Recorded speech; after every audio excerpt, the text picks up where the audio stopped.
नमस्कार, सुजान संगोपनमध्ये आपलं स्वागत आहे। आज आपण सर्दी, खोकला, कफ कमी करण्यासाठी गुणकारी असे हळदीचे दूध कसे तयार करायचे हे पाहणार आहोत। सर्दी कफावर गुणकारी अशा पदार्थांपासून बनलेले हे दूध लहान मुलांसाठी देखील उपयुक्त आहे। सुजान संगोपन या चॅनलला नक्की सबस्क्राईब करा। तसेच सर्व उपयुक्त व्हिडिओ सर्वात आधी पाहण्यासाठी बेल बटन दाबायला विसरू नका।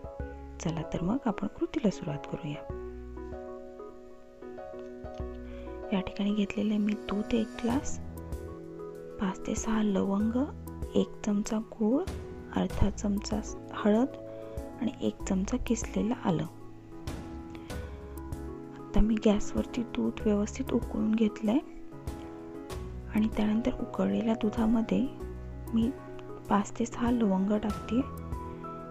त्यानंतर 1 चमचा किसलेला अद्रक हे व्यवस्थित उकळू देते आणि उकळून झाल्यानंतर त्यामध्ये मी घालणारे अर्धा चमचा हळद। हळद दुधामध्ये पटकन मिक्स होते। आपण बघू शकतो याला छान रंग आलेला आहे।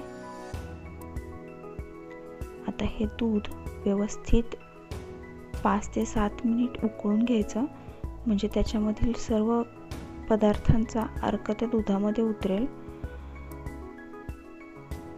अद्रक, लवंग हे कफावरती खूप गुणकारी आहेत, हळद खूप गुणकारी आहे, त्यामुळे अशा दुधामुळे सर्दी कफ खूप लवकर बरा होतो। याची चव खूप छान येते, त्यामुळे लहान मुलांनाही हे दूध खूप आवडतं। आता मी हे दूध थोडंसं कोमट करून घेणार आहे। छान कोमट झालेले हे दूध आणि दूध कोमट झाल्यानंतर त्यामध्ये मी गूळ घालणार आहे।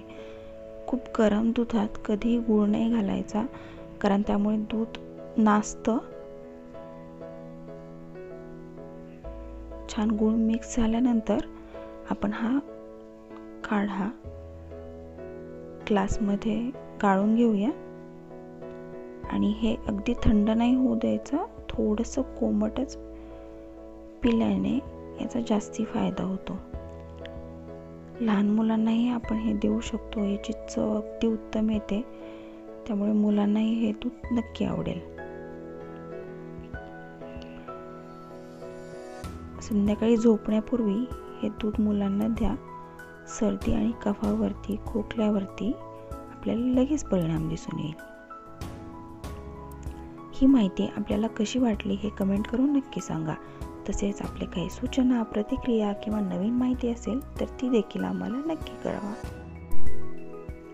सुजान संगोपन या चॅनलमध्ये आपण आपल्या बाळाच्या विकासासाठी बऱ्याचशा महत्त्वपूर्ण गोष्टी जाणून घेऊ शकता, त्यामुळे चॅनलला नक्की सबस्क्राईब करा। तसेच या चॅनलवरील सर्व उपयुक्त व्हिडिओ आपल्या मित्रमैत्रिणी आणि नातेवाईकांसोबत शेअर करायला विसरू नका।